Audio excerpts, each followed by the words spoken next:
प्रयागराज में करछना से तनाव भरी खबर आपको बता रहे हैं। एक राजनीतिक टकराव अब कानून व्यवस्था का संकट बन चुका है। भीम आर्मी प्रमुख चंद्रशेखर आजाद ने आरोप लगाया है कि पुलिस ने उनके कार्यकर्ता के साथ बर्बरता की, मारपीट की, जिसके बाद इलाज के दौरान उनकी मौत हो गई। चंद्रशेखर का आरोप है कि ये राजनीतिक प्रतिशोध का पूरा मामला है। हालांकि पुलिस ने इन आरोपों को नकारते हुए कहा कि कार्यकर्ता की मौत की वजह स्पष्ट नहीं है और मामले की जांच की जा रही है। बहरहाल अब देखना होगा कि क्या ये मामला सड़क से संसद तक पहुंचेगा या फिर प्रशासन इसे आपस में ही सुलझाने की कोशिश करेगी। पुलिस इस पूरे मामले को लेकर के जांच कर रही है, क्योंकि जब ये विरोध प्रदर्शन किया गया था पार्टी की तरफ से, तब उस वक्त हुड़दंगियों ने काफी बवाल मचाया था और पुलिस की तरफ से साफ शब्दों में कहा गया है कि इस तरीके की चीजें बर्दाश्त नहीं की जाएंगी।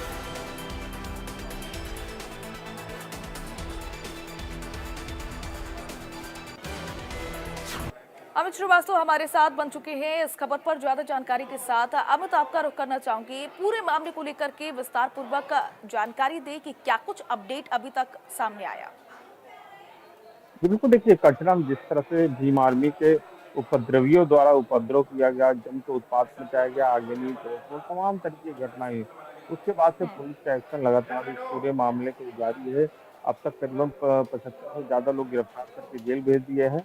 वहीं पे जो ये मौत वाली बात है कि एक युवक की मौत हुई है, जो उस आंदोलन में जिस उत्पात में शामिल रहा है, लेकिन उनके जो भाई के हैं, उनके भाई की तरफ से लिखित तौर पर दिया गया है ये बीमारी से इनकी मौत हुई, ये बीमार चल रहे थे लगातार।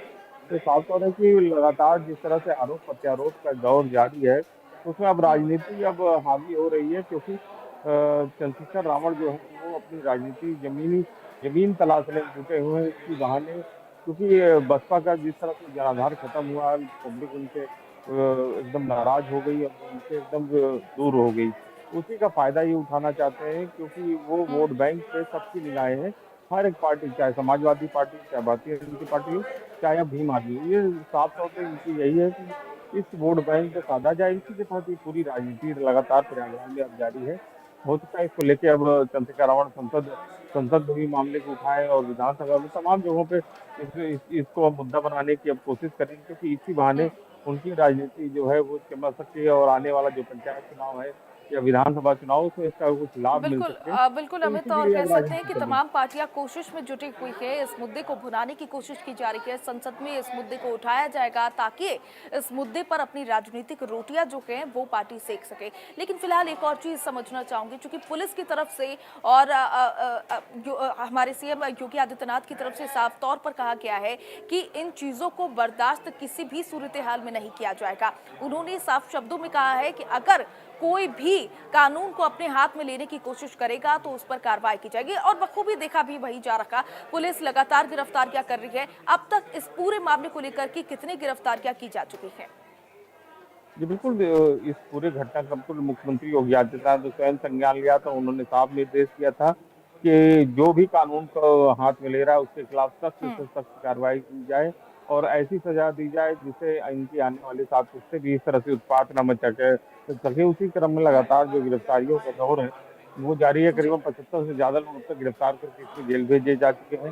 साथ ही और भी गिरफ्तारियां इसमें लगातार चल रही है। इस पूरे मामले में पुलिस ने जो मुकदमा दर्ज किया है, 54 नामजद समेत 550 लोगों अज्ञात लोगों के खिलाफ मुकदमा दर्ज किया है। तो अभी गिरफ्तारियों का दौर लगातार जारी है। रोज गिरफ्तारियां हो रही हैं, दर्जन 10-10, 20-20, 25-25 लोग रोज गिरफ्तार किए जा रहे हैं। इसमें जो भी इनको चिन्हित किया जा रहा है, जो वीडियोज है, फोटोज हैं और साथ ही सीसीटीवी से जो भी चीजें निकल के सामने आ रही हैं, तो उससे साफ हो रहा है कि उसको लगातार चिन्हित किया जा रहा है, उनके खिलाफ सख्त कार्रवाई की जाएगी। और पुलिस कमिश्नर प्रयागराज का कहना है कि इनके खिलाफ एनएसए के तहत भी कार्रवाई की जाएगी, क्योंकि जिस तरह से उत्पात मचाया गया, कानून को हाथ में लिया गया, तो ऐसे लोगों के खिलाफ सख्त कार्रवाई करने की प्रयागराज पुलिस जो है वो तत्पर है। जी ठीक है, ठीक है, बहुत शुक्रिया अमित हमारे साथ जुड़ने के लिए और तमाम जानकारियों के लिए।